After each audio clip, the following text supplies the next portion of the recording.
The Sikh Research Institute's mission is to provide educational resources to Sikhs to lead a Guru-inspired life.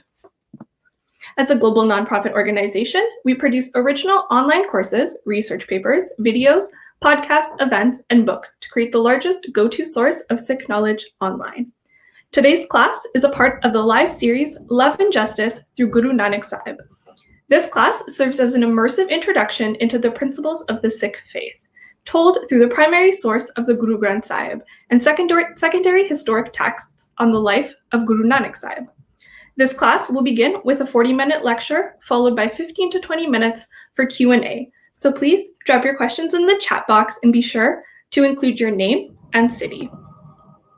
Now, I would like to introduce you to today's instructor. Asha Marie Kaur is a research assistant with Sikhi. She has a BA in Political Science and International Studies from Northwestern University. Her work at Sikhi is tied to her love of the Persian language and the ways it connects Iran, Afghanistan, Central Asia, and the Indian subcontinent. She is working on writing Shabad in Perso-Arabic script to reassert Gurbani's place in the Persian literary world. A self-identifying mixed-up Sikh, she is also working on creating resources for Sikhs and non-Sikhs alike that offer ways to connect the world of the Guru to concepts of justice in today's world. She is starting her PhD in sociology in the fall. Please welcome Asha.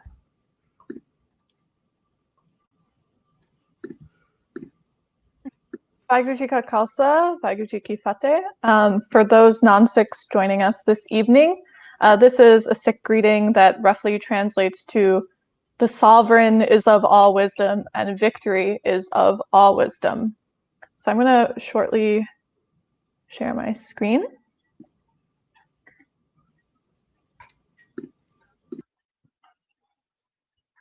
All right, so welcome to Love and Justice through Guru Nanak Sahib. I'm Asha Marie Kaur with Sikhi.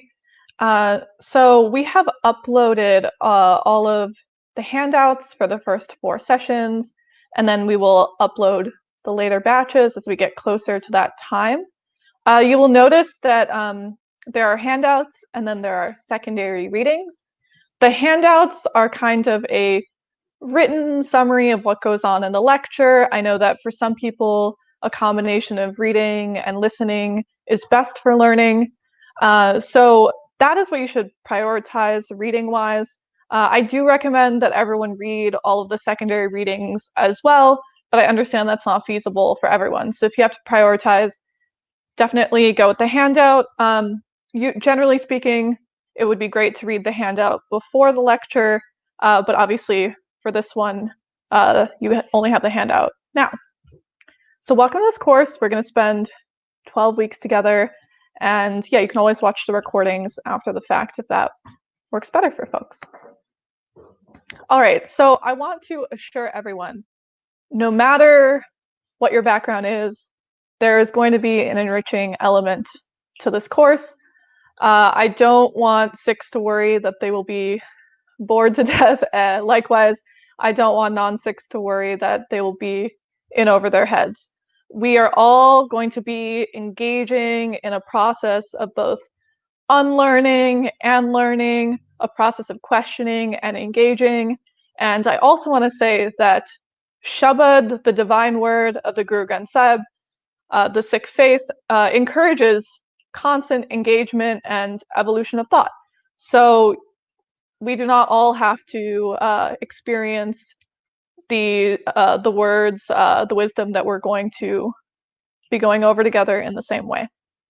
But let's begin. Let's get ourselves immersed in the Sikh paradigm. Let's talk about what is the Sikh paradigm? What was Guru Nanak Sahib bringing to the world starting 550 years ago? We are specifically looking at the Sikh faith through the lens of Guru Nanak Sahib's lifetime in order to commemorate 550 years since his birth, according to the Sikh Nanak Shahi calendar. So this first session is all about an introduction to the Sikh paradigm. The first utterance of the Guru Granth Sahib, which is the charter of the Sikhs, of the Sikh faith, is ik onkar.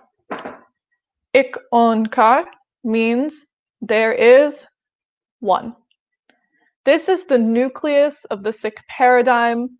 This is where we're going to ground all of our teachings, our engagements, our thoughts, our reflections over the next 12 weeks.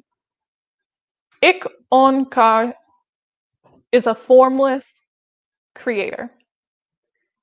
In order to experience Ik onkar and in order to engage with the paradigm that comes out of Ik onkar, we need to remember oneness. Oneness means nothing is divisible. The creator is indivisible, and then therefore we too are indivisible. By virtue of this indivisibility, there is no separation between the creator and the creation.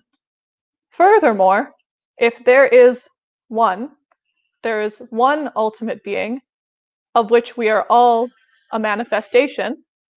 This means there is no other. This idea of this there is no other will be applied again and again as we dive deeper into Sikh thought. I also want to dive into some things that might appear like very specific or odd choices in the way that I'm going to choose to speak throughout this course. So I want people to kind of get an idea at the get-go, so that way you're not constantly confused. Why is she speaking that way? When we discuss the Sikh faith, when I discuss the Sikh faith, I am going to really zero in and focus on principles rather than concepts. Now, there's a lot of language is how we relate to the world. Language, every word we speak is laden with a complex and rich context and different connotations. So I didn't actually know this until semi-recently, but the word concept in the English language implies a layer of abstraction. It's an abstract way to approach something that is. Whereas a principle is something tangible that we can live out. So we're going to discuss Sikh principles.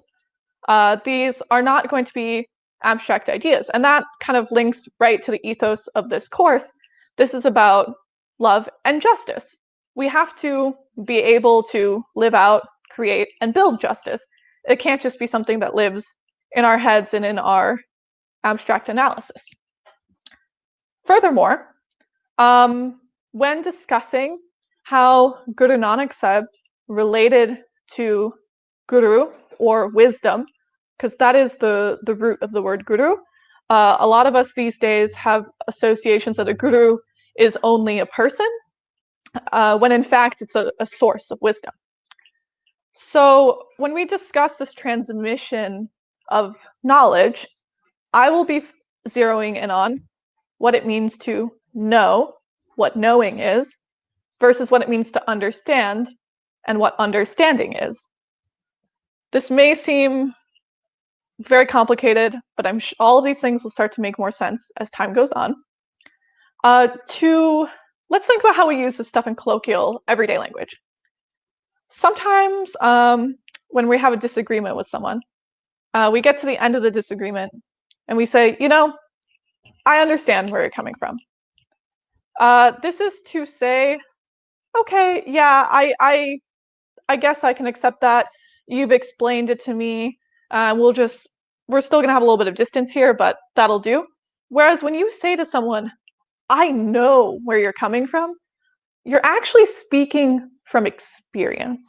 And so this is a very key element to how we're going to be approaching the Sikh paradigm.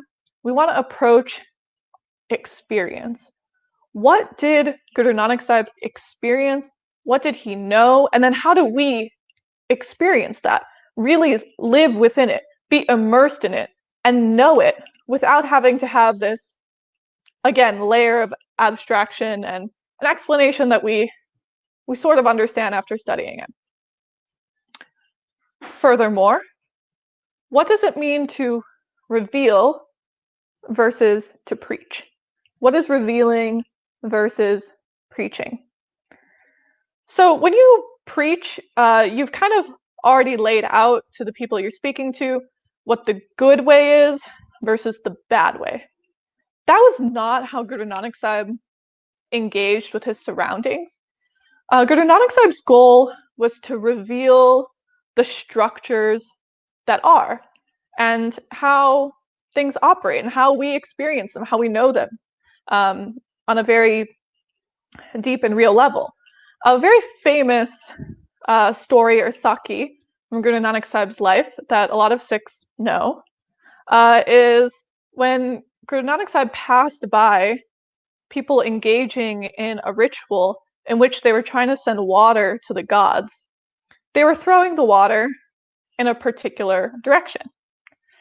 Guru Nanak Sahib didn't say, stop doing that, you shouldn't do that, that's a bad practice. Instead, he started throwing the water in the opposite direction. And everyone asked him what he was doing, because that was not the sacred direction. And he said, well, my crops are in that direction. Maybe they were 100 miles away. And they said, well, that's ridiculous. How will the water reach your crops? You're not going to water your crops that way. And so he said to them, well, surely the gods must be further than 100 miles away, but the water is going to reach them. And so there, Guru Nanak Sahib revealed something about a practice rather than preaching about it being negative or bad. And this process of revelation over time and through diverse experiences with Ikonkar, with the divine, builds this search for eternal truth. Those practices which Sikhi upholds are ones that are eternal. And those experiences are the ones invoked and called upon in the Guru Granth Sahib. So let's give an example of what it might mean to be fleeting versus eternal. A form of fleeting validation is, for example, money. We may become extremely successful in our lives and have a lot of material wealth, but material wealth is not eternal. And therefore, the sorts of validations that material wealth brings are not those that fit within a framework of eternal truth. The things, the values that may lead to wealth may not be truths at all. Whereas love never dies. Love is eternal. Love is an experience that is lasting. And love is a natural condition of being in this Ikonkar paradigm. Furthermore, we go back to there is no other. So when there is no other, this means that every person, every animal, you may see my cat running back and forth over my lap today. My apologies about that.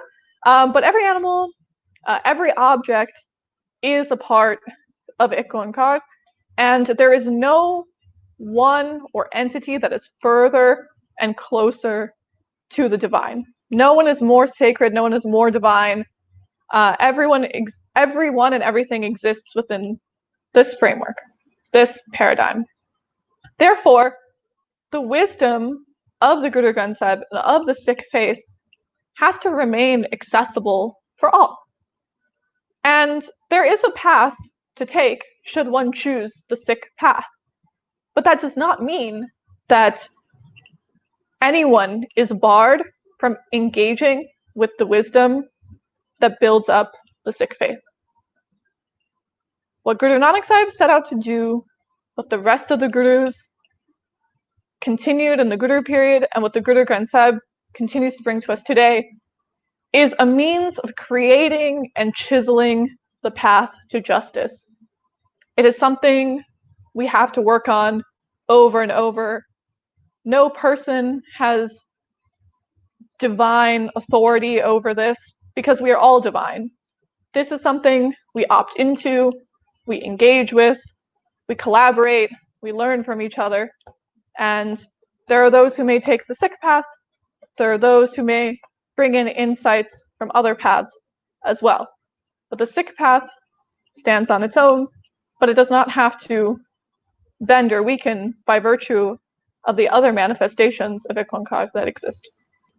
So I know this might be a lot, but let's go into some metaphors that will introduce us to the Ikonkar paradigm a little more. Okay. So to understand this relationship between creator and creation, there are countless metaphors that we see in the Guru Granth Sahib, and there's countless metaphors that we can pull from our own experiences with creation. The first is a drop in the ocean.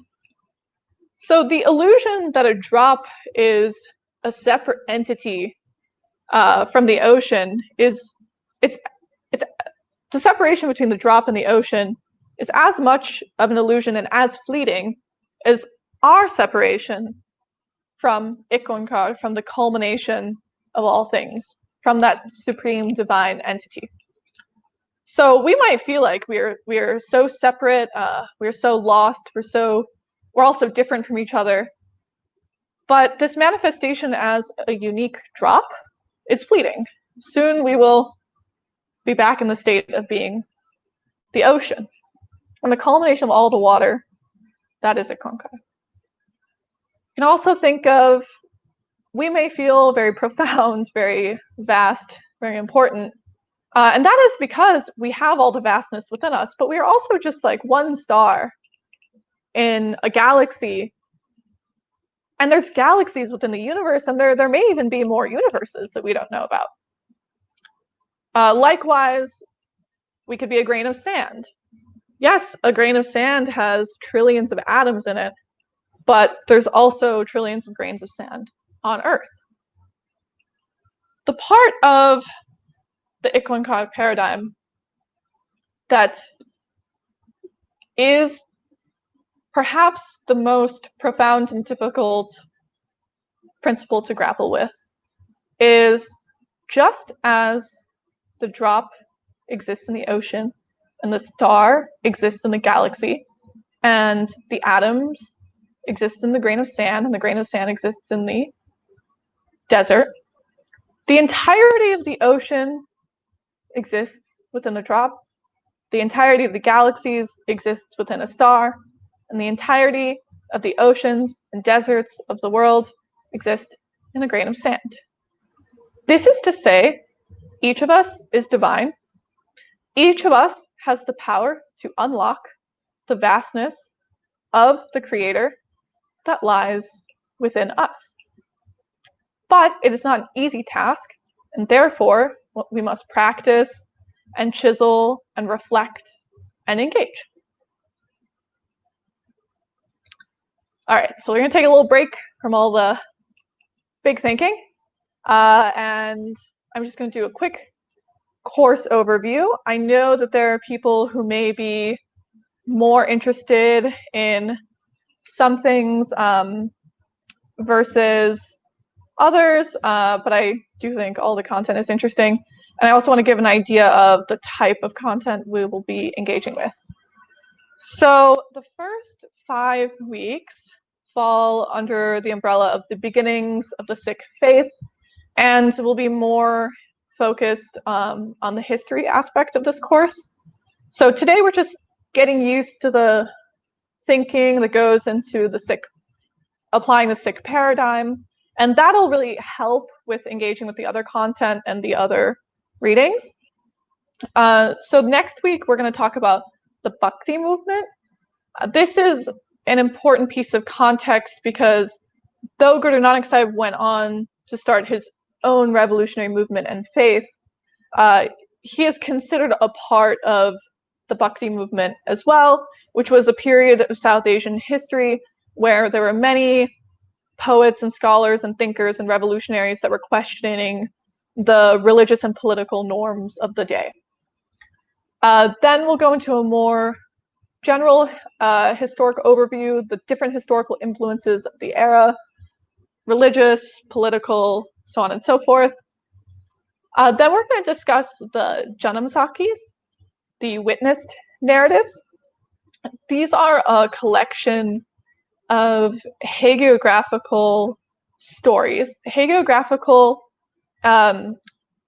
is the term to describe a particular style of writing and artistic expression in which devotees exalt a particular figure.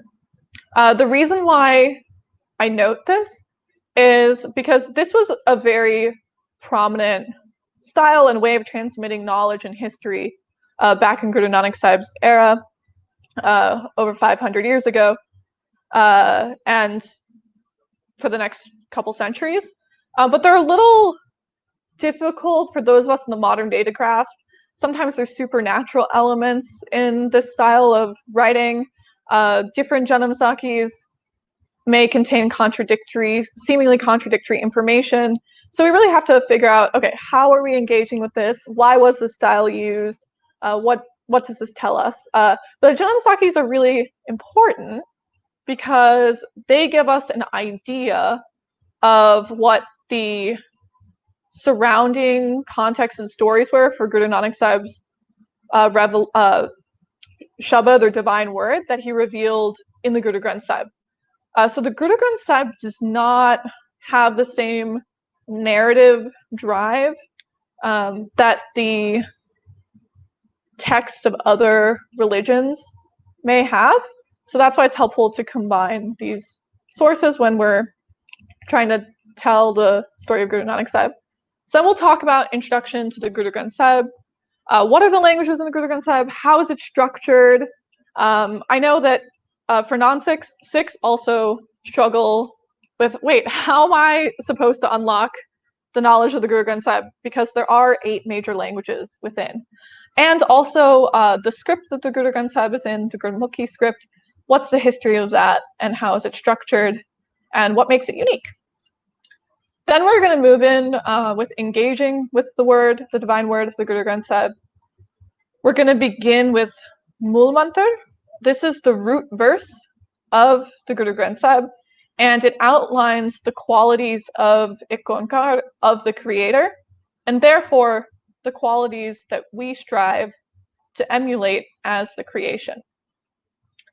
Then we're going to go into specific Shabad by Guru Nanak Sahib that relates to different aspects of human experience.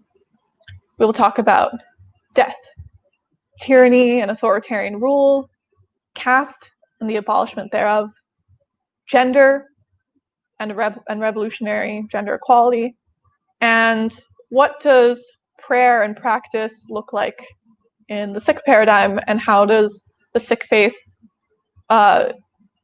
converse and reference other practices, because the Guru Granth Sahib the Shabad of the Guru Granth Sahib is situated within a lot of diverse and rich context. Then we will do a little bit of writing and some engagement to figure out how do we exercise these principles and how do we apply Guru Nanak Sahib's lens to the contemporary world. So I do want to get people excited for the journey we're about to take by showing what Guru Nanak Sahib's journeys look like. Guru Nanak Sahib was extremely well-traveled and revealed his wisdom across a large amount of land. These are the countries where we know what Guru Nanak Sahib was doing there. The modern day countries, that is. A lot of these borders obviously did not exist then. As you can see, Guru Nanak Sahib went as far as Sri Lanka to Saudi Arabia. Okay, so since we're in both a process of unlearning and learning throughout this course, and this holds true for both the Sikhs and non-Sikhs, and myself and everyone in the world when engaging with the Sikh faith, I want to kind of get into the portion of this lecture where I'm going to explain how This course is going to be rooted in what the indigenous way of describing and engaging is, and how there are a lot of assumptions that come from kind of external analysis of the Sikh faith, and how we're going to talk through those things. So the Sikh faith is the 5th largest faith by number of followers. There's about 30 million self-identified Sikhs in the world, as far as we can tell. It is considered a world religion, but we are going to get into why religion may not be the best term in the English language to describe this sovereign body of people and this faith. It is very much true and important that Punjab is the demographic and historic center of the faith, but this does not mean that the history and engagements of the faith are limited to Punjab. Furthermore, since 1947, the partition of India and Pakistan, much of Punjab exists in Pakistan, where very few Sikhs still remain. Many of our families were uprooted from their land. And so, unfortunately, the notion of Punjab has, and as it relates to Sikhs, has been somewhat limited because it's associated with India only. About 70% of Sikhs do live in India, in Indian Punjab, but there are Sikhs all over the world. The fastest growing Sikh population right now is in Italy. There are diaspora groups all across Africa. There is an indigenous Afghan Sikh population that continues to live in Afghanistan. There are also many common descriptors of the Sikh faith that we might want to examine and deconstruct a bit. And all of this is going to click more and more as we get into the readings and get into the further lectures. The first being monotheistic. It is true that Sikhs believe in one, but it goes beyond there being one deity. It's actually an all-encompassing oneness that includes all of us as the creation as well. So monotheistic isn't really a complete term. There is another popular notion that was quite popularized by European and other Western academics that the Sikh faith is a syncretic faith, and it's this blend of Hinduism and Islam. So this comes from, I would say, a process of misinterpreting what it meant for the Gurus, the Guru Granth Sahib, and the makers of the Sikh faith, what it meant for them to engage with the surrounding context and with other faiths as they constructed their own. So we'll get into that as well, but the Sikh faith stands on its own. It is not a blend or like little recipe mix.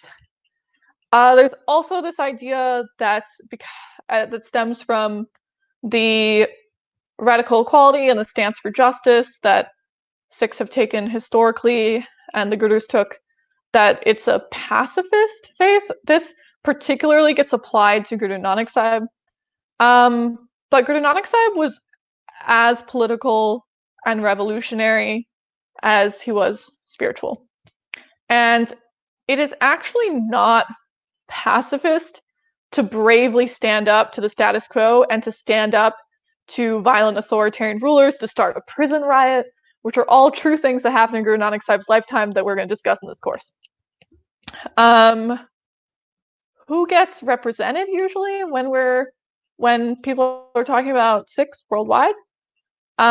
Sikhs are widely known for the dastar or the turban, but usually these are depicted for men and not depicted for women, even though there's no gender distinction at all anywhere in Sikh practice. I've also gotten, questions from people who say, well, if there's so much gender equality in your religion, why don't I see women wearing turbans? There are women all over the world who wear the star, who are Sikhs. We're going to discuss gender further in the course as well. And this also comes down to there's a lot of conflation with Indian Punjabi culture, and there's not a lot of knowledge of where culture begins and ends, and what the practice exists as and is outlined as when not seen through that lens of culture. So we're going to get into all that much further. There is a very profound significance to the language we use, and that will be another consistent theme in the course. For non-Sikhs, the symbol here on this slide is the symbol of Ikon-kar. So I am going to say Sikhi throughout this course, not Sikhism. I'm also going to say Sikh instead of Sikh. Sikh is the correct phonetic pronunciation. I do want to acknowledge that there are Sikhs who, for whatever reason, for their linguistic context and their background, do say Sikh, and there's nothing wrong with you for doing that. Ism, though, interesting suffix, right? Let's think about the other things that have that suffix. Racism, classism, casteism. That's because those things are hierarchies. So we really want to eliminate hierarchies when we're talking through a Sikhi lens. Furthermore, the notion of Sikhism, Hinduism, Jainism, Buddhism, and the definitions that came about from creating these terms for these religions came from, again, Western scholars who did a lot of consolidating and deciding of how, quote, Eastern religions were going to be represented, and we want to work from an indigenous context first and foremost. We will also not be using the terms God and Lord. So let's go back to that Ikon-kar. Ikon-kar is formless. Ikon-kar is not a man in the sky. There's no hierarchy between creator and creation because of this. It is the culmination, the ultimate being, the thing that exists after all other units of measure have been exhausted. God and Lord fundamentally have a Christian and patriarchal context to them. They fundamentally have a masculine context. So we will not be using God and Lord. However, though the usage of a word like Allah in Islam may also contain that patriarchal masculine context, we will see that stated literally in the Guru Granth Sahib, and furthermore, the contributors to the Guru Granth Sahib who speak about Allah actually do a great job explaining how to relate to Allah as a formless creator. So words like Allah, Khoda, which is a Persian word, will be retained in translation. And what's the role of gender in the use of language? The more we say things one way, the more we believe it one way. So if we're calling Ikon-kar and we're calling the creator he all the time, then we're going to start believing, oh, maybe there is a man in the sky. So Ikon-kar is genderless. In the Guru Granth Sahib, the creator is only referred to using a gendered pronoun if there's a metaphor being used to describe the creator's qualities and the relationship between us and the creator. But those metaphors can be feminine or masculine and can lay anywhere on the spectrum of gender experience and representation. So there are points where he or she are used, but for example, if we're talking about the creator as a mother, or we're talking about our love for the creator being that of a bride loving her husband.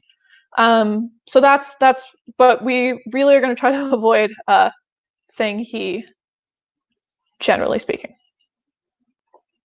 All right, this ties into Sikh vocabulary and how we're constantly going to be facing issues posed by translation and posed by external context, kind of twisting and warping things a little bit. So do not worry about memorizing all this vocabulary, non-Sikhs. I just want to explain some of these issues at hand. For example, in a Sikh place of worship and learning, a Gurdwara, we're not going to say Sikh temple, we're going to try to avoid that. There are various people who take on roles in the Gurdwara. The Granthi, who reads from the Guru Granth Sahib, the Ragi, who performs musical Shabad in the form of Kirtan, the Sevadar, who helps oversee the work that's being done to serve the community. A lot of times, because these people carry a lot of they have an authoritative presence, and because they have responsibilities within the Gurdwara, people misconstrue these individuals as priests. We actually have no clergy within Sikhi. So that's kind of a misrepresentation, for example. But it becomes hard to translate these very unique roles and the very unique phenomenon of not having formalized hierarchy. So that becomes a mistranslation. So we're not actually going to say a Sikh scripture. At Sikhi, we use, I've used different words: charter, manifesto. There's all sorts of, if you can think of one on your own, we can incorporate it. Happy to do that. So the word scripture in the English language, actually, a part of the definition is that it's assumed that a scripture contains a body of law. And the Guru Granth Sahib, in fact, does not have religious law contained within it. We have a code of conduct for a Sikh lifestyle for those who seek to formally take the Sikh path and the Sikh path only. That's their Maryada, but it does not exist within, it's not written in the Guru Granth Sahib. Guru is wisdom. So let's just leave that there for now. We'll kind of get into what that means as we move along. Shabad is what I'm going to constantly say as the divine word of the Guru Granth Sahib, the verses of the Guru Granth Sahib, the contents of the Guru Granth Sahib. But Shabad also is has a specific structural meaning. There's different poetic structures within the Guru Granth Sahib. And Gurbani is another term for the word of the Guru Granth Sahib. So it is the word of the Guru. As far as words of the Creator, Sikhi is filled with different words. When something is as vast as Ikonkar, it can be described in many ways. So there's words that are new, as in were constructed with the construction of the Sikh lexicon. The most common is probably Vaheguru. We also have Akal Purakh, Ikonkar, as we've discussed, Karta Purakh, and countless more. And there are references to other lexicons within the Guru Granth Sahib, to Bhagwan, which is Hindu term, Allah, Islamic term from Arabic, Khuda, and Parvardigar, which are both old Persian terms, Ram, Hari, also from a Vedic context. So we're going to talk about how to relate to these terms later on, but I just get used to the fact that there's a lot of diversity, and I promise it won't be so overwhelming. All right, so to wrap up this lecture, I kind of want to give an idea of how we approach living out the Sikh faith. How do Sikhs practice, make their decisions? What does it mean to be a Sikh? The ultimate source of wisdom for a Sikh comes from the Guru Granth, the Guru Granth Sahib. Sahib is a kind of a term of respect that gets added for the Guru. The Guru Granth Sahib is treated not as a book, but as a person, as the source of divine wisdom. So the Guru Granth Sahib is not a book of laws, a book of rules. It is a charter, a manifesto that Sikhs can look to as the source to model their lives, and it contains a set of diverse experiences with the divine, a set of questions, of reflections. It's really beautiful. And there are secondary texts written by contemporaries of the Gurus that are also considered to be primary sources for the Sikh faith. We're going to discuss those later on as well. But then the Guru Granth Sahib, what you get from the Guru Granth Sahib can be in conversation with any book you read, any lecture you attend, any music you listen to, any art you experience. Creation is the ultimate creator-like quality. So art, beauty, building, sharing with others, that's divine. And secondly, we have the Khalsa Panth. So the Khalsa is the word for the sovereign body of the Sikhs, one who takes the Sikh path, devotes themselves to the political manifestation of the Khalsa. So Sikhi is as political as it is spiritual. Again, we can't have divisions, right? So divisions are fundamentally false. So there is no division between politics over there, spirituality over there. So the Khalsa Panth is the body of the Sikhs. Sikhs are to look to the Guru Granth and the Khalsa Panth for wisdom. So as the Khalsa Panth, we can get together and we can make decisions. We can decide to articulate more to what the Sikh code of conduct is. So we'll, again, discuss more of that later. And what do we have to look forward to for next week? We're going to talk about the Bhakti movement. Who are the Bhagats?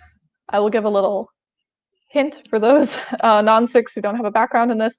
The Bhagats are different contributors to the Guru Granth Sahib who actually lived and wrote centuries before the Guru Granth Sahib was compiled.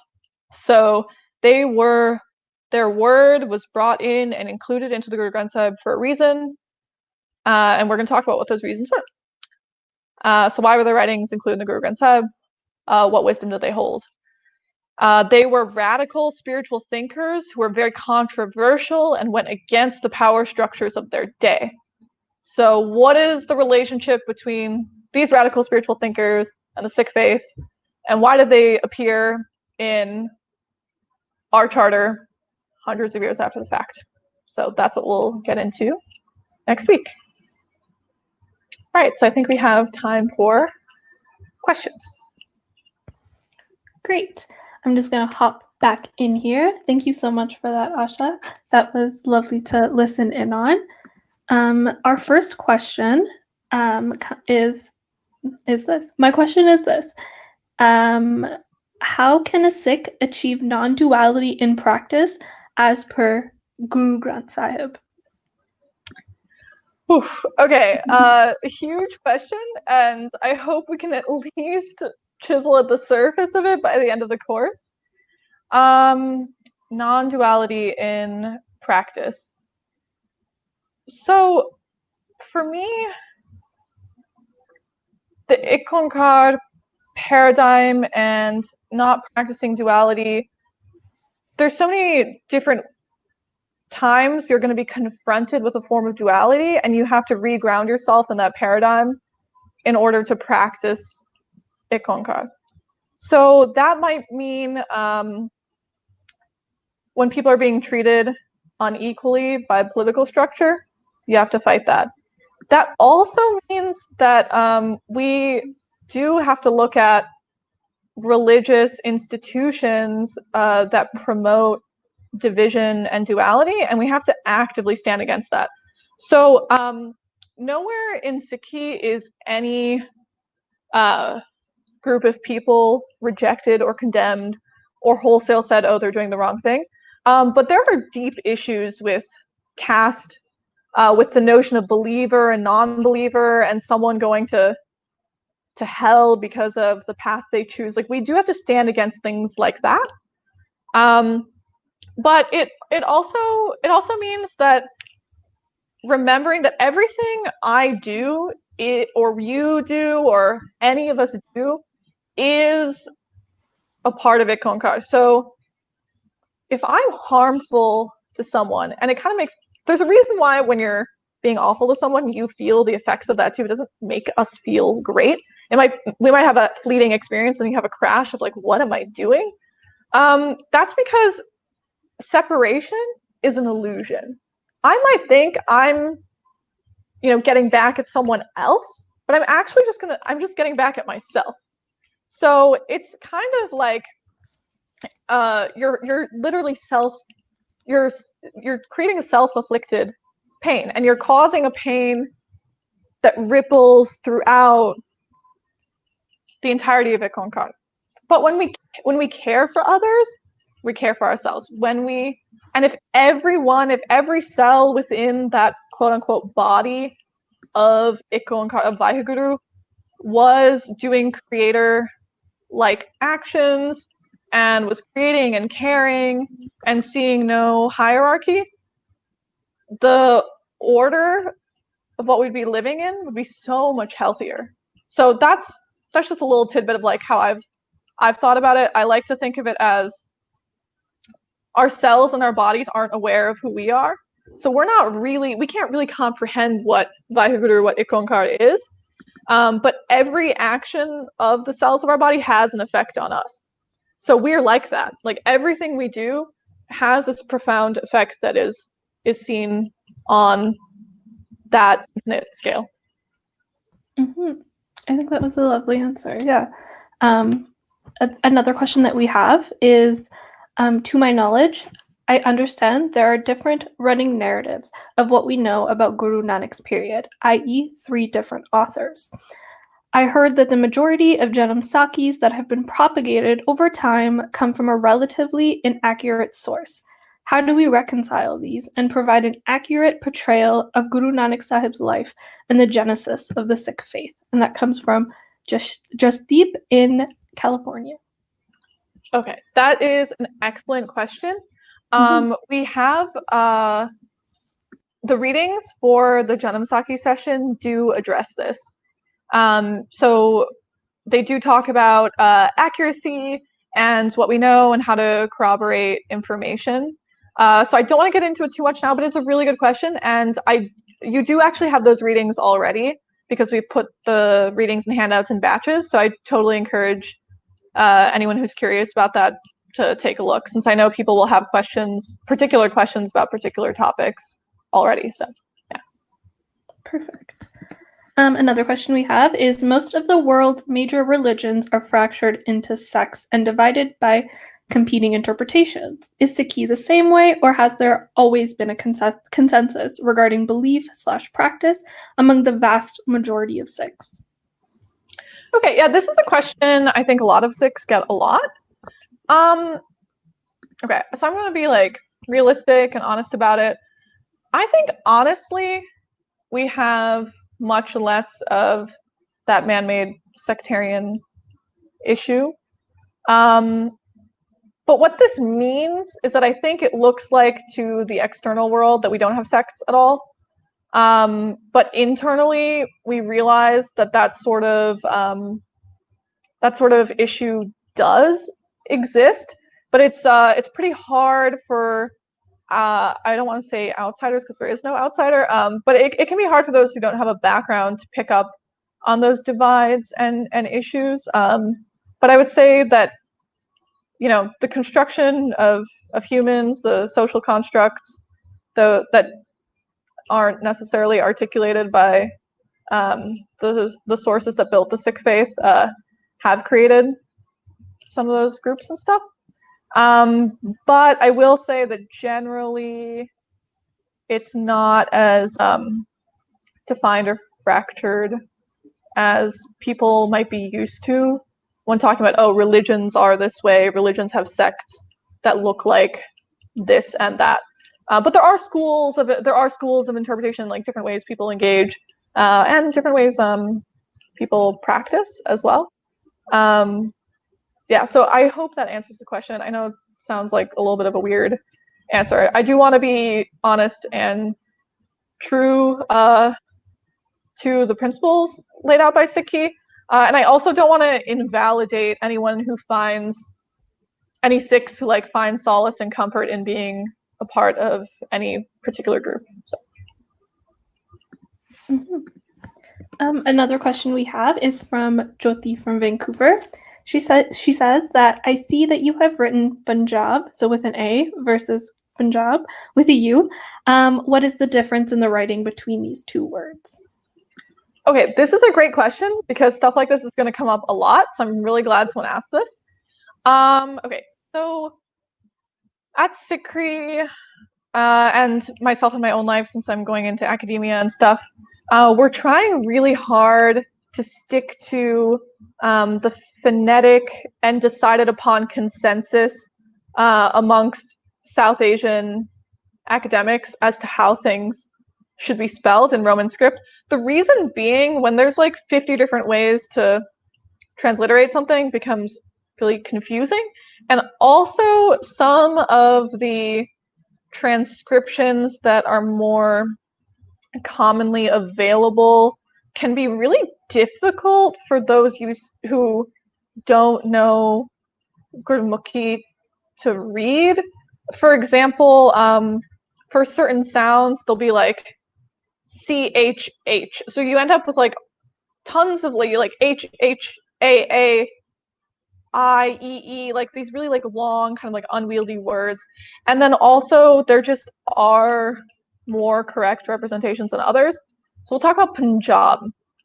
The word Punjab comes from the Farsi words Panj, 5, Ab, rivers. So the vowel marker that goes in Panj is the A vowel marker.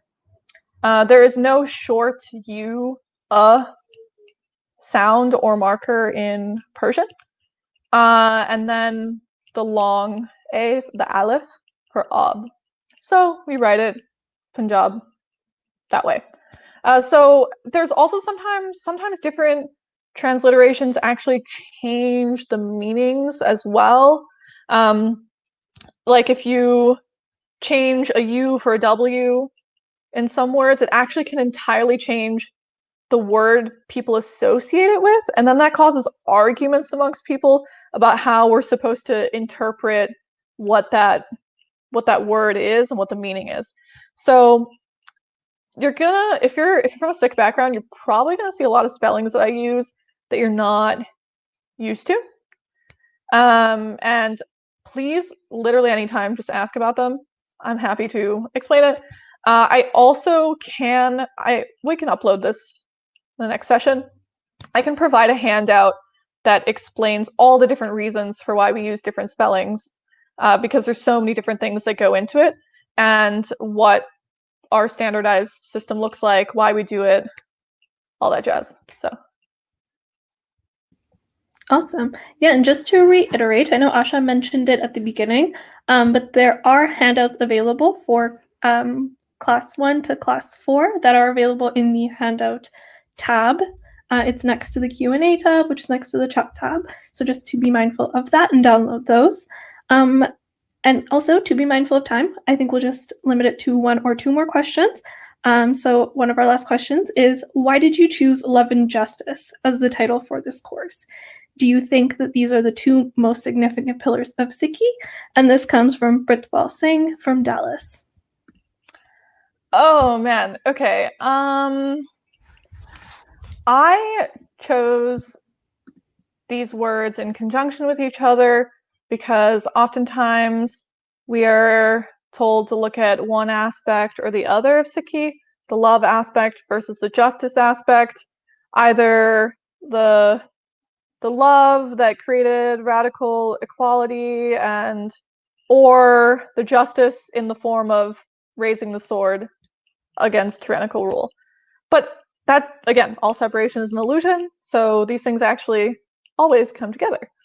And I think it's especially important with Guru Nanak Sahib because globally, those who know of Guru Nanak Sahib really know about the love side, and they might not think about the profound bravery, difficulty, and tenacity of the justice side.